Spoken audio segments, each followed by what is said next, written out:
नमस्कार, आप देख रहे हैं कैपिटल टीवी बिहार। मैं हूं आपके साथ सृष्टि शाह। शुरू हुई वो यात्रा जिससे विपक्ष पर अब दबाव बन रहा है। वो दबाव कि विपक्ष चुनावी हार के बाद हार से उभर नहीं पा रहा। ऐसे वक्त में ये यात्रा विपक्ष पर सीधा दबाव बनाती नजर आ रही है और ये यात्रा है सीएम नीतीश कुमार की और पूरे एनडीए की, जिसका नाम समृद्धि यात्रा है, जो पश्चिमी चंपारण के कुमार बाग से निकाली जाएगी। इस यात्रा के दौरान सीएम नीतीश कुमार बहुत से गांव और जिलों का दौरा करेंगे और जमीनी हकीकत को परखेंगे कि क्या यहां पर परेशानी है। साथ ही वो प्रशासनिक जवाबदेही की भी समीक्षा करेंगे। तो चलिए इस वीडियो में जानते हैं कि यात्रा विपक्ष के लिए कैसे दबाव भरा है, जिसकी शुरुआत हो चुकी है। साथ ही हर यात्रा की शुरुआत चंपारण से ही क्यों होती है, क्या दाव पेच है, इसे जरा विस्तार से जानते हैं। नीतीश की समृद्धि यात्रा, विपक्ष की सियासत पर सीधा वार। यात्रा सरकार की, दबाव विपक्ष पर। गांव-गांव सरकार, विपक्ष बेखबर। बिहार की राजनीति में एक बार फिर सियासी पारा चढ़ गया है। चुनावी शोर थमने के बाद अब सत्ता और विपक्ष के बीच नई जंग की शुरुआत हो चुकी है। मुख्यमंत्री नीतीश कुमार और पूरे एनडीए सरकार मैदान में उतर चुकी है। समृद्धि यात्रा के साथ यात्रा केवल एक प्रशासनिक दौरा नहीं, बल्कि राजनीतिक संदेश, रणनीति और ताकत का खुला प्रदर्शन भी है। तो चलिए शुरुआत करते हैं इस यात्रा को जानने से कि क्या है ये यात्रा और क्यों है ये यात्रा। बिहार के मुख्यमंत्री नीतीश कुमार की समृद्धि यात्रा की शुरुआत 16 जनवरी शुक्रवार से हो चुकी है। आने वाले 24 जनवरी तक ये यात्रा चलेगी। इस यात्रा की शुरुआत पश्चिमी चंपारण के कुमार बाग से हुई है।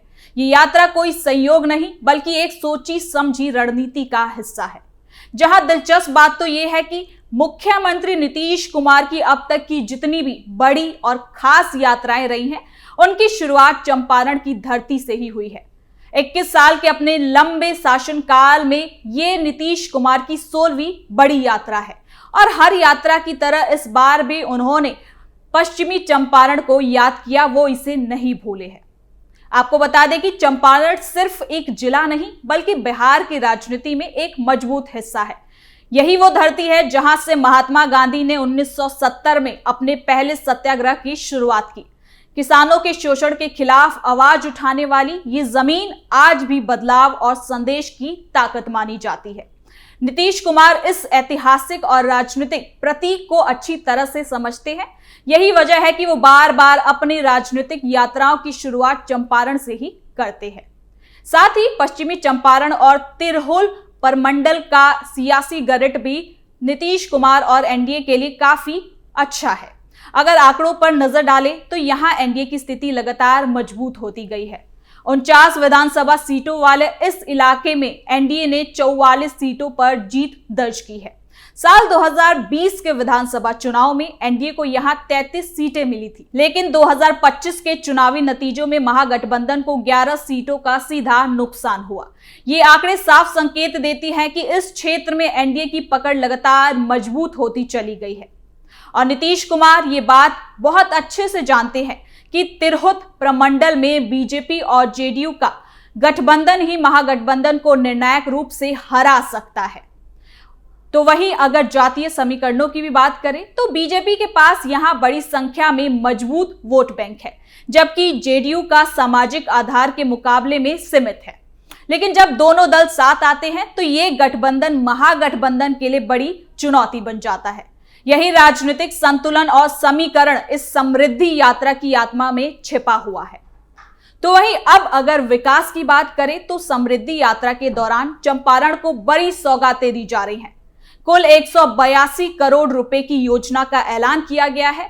इनमें 153 करोड़ रुपए की 125 योजनाओं का शिलान्यास और 29 करोड़ रुपए की 36 योजनाओं का उद्घाटन शामिल है।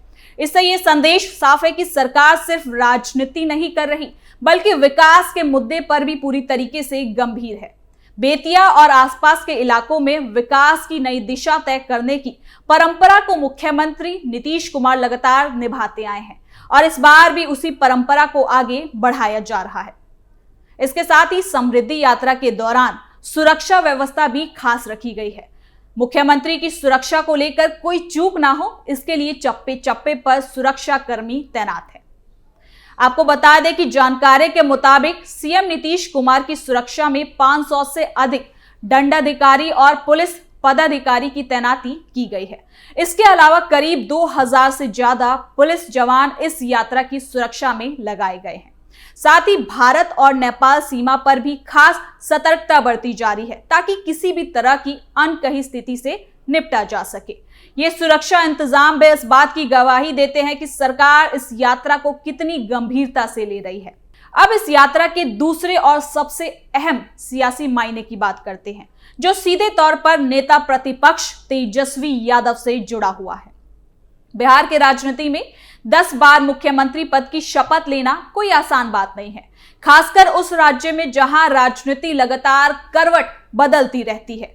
लेकिन नीतीश कुमार ने ये कर दिखाया है। उन्होंने नामुमकिन को मुमकिन कर दिखाया और यही उनकी सबसे बड़ी राजनीतिक ताकत मानी जाती है। पिछले चुनाव के दौरान विपक्ष लगातार नीतीश कुमार पर सवाल उठा रहा था, कभी उनकी उम्र को लेकर तो कभी उनकी मानसिक स्थिति को लेकर सवाल खड़े किए गए। साथ ही यहां तक कहा गया कि बीजेपी सिर्फ चुनाव के लिए नीतीश कुमार के साथ है और चुनाव के बाद उन्हें किनारा कर दिया जाएगा। लेकिन समृद्धि यात्रा ने इन सभी सवालों पर एक तरह से फुल स्टॉप लगा दिया। ये यात्रा दिखाती है कि नीतीश कुमार ना सिर्फ एक्टिव है बल्कि प्रशासनिक और राजनीतिक दोनों मोर्चों पर पूरी नियंत्रण उस पर रखे हुए हैं। वहीं दूसरी तरफ नेता प्रतिपक्ष तेजस्वी यादव का रुख बिल्कुल अलग नजर आता है। चुनावी हार के बाद तेजस्वी यादव विदेश चले गए और करीब 40 दिन बाद वापस बिहार लौटे। लौटने के बाद उन्होंने 100 दिनों के मौन की बात कर दी। उन्होंने कहा कि 100 दिन बाद ही वो अपनी बात रखेंगे।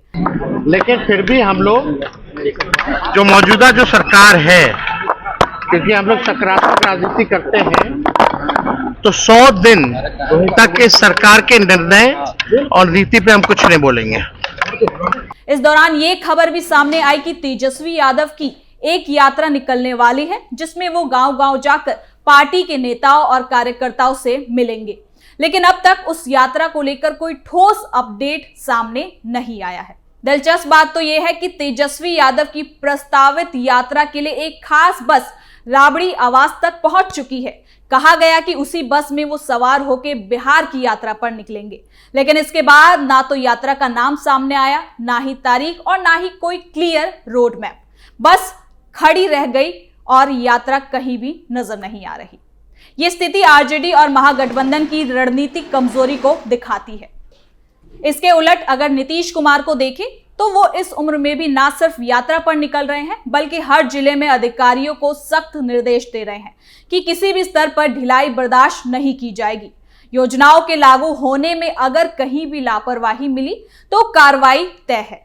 यही वजह है कि समृद्धि यात्रा सिर्फ देखने सुनने की यात्रा नहीं बल्कि एक्शन और जवाबदेही की यात्रा बनती नजर आ रही है। कुल मिलाकर समृद्धि यात्रा तेजस्वी यादव, आरजेडी और पूरे महागठबंधन पर सीधा दबाव बनाती दिख रही है। कभी बिहार की सबसे बड़ी और सबसे मजबूत पार्टी मानी जाने वाली आरजेडी आज नेतृत्व संकट और रणनीतिक असमंजस से गुजर रही है। पार्टी के भीतर असंतोष की खबरें सामने आ रही हैं और विधायक भी धीरे धीरे अलग होते दिख रहे हैं। दूसरी तरफ तेजस्वी यादव का मौन इस दबाव को और ज्यादा बढ़ा रहा है। राजनीति में खाली जगह ज्यादा देर तक खाली नहीं रह सकती। नीतीश कुमार उसी खाली जगह को भरने की कोशिश कर रहे हैं, जनता के बीच जाकर विकास की बातें करके और प्रशासन को एक्शन मोड में लाकर। यही वजह है कि समृद्धि यात्रा सिर्फ एक सरकारी कार्यक्रम नहीं बल्कि बिहार की सियासत में एक बड़ा सियासी संदेश है। ये संदेश सत्ता की सक्रियता का है और विपक्ष की बेचैनी का भी। आने वाले दिनों में अब यह देखना दिलचस्प होगा कि विपक्ष इस दबाव का कैसा जवाब देता है और नीतीश कुमार की यात्रा भी विपक्ष पर कितना भारी दबाव बना पाता है। तो फिलहाल के लिए इस खबर में इतना ही। देखते रहिए कैपिटल टीवी बिहार।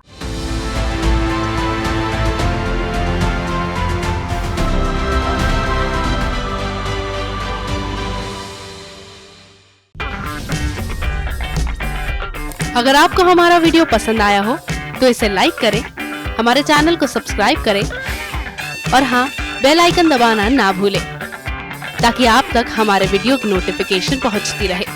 आप अपना सुझाव हमें कमेंट बॉक्स में दे सकते हैं। हमारे साथ जुड़ने के लिए शुक्रिया।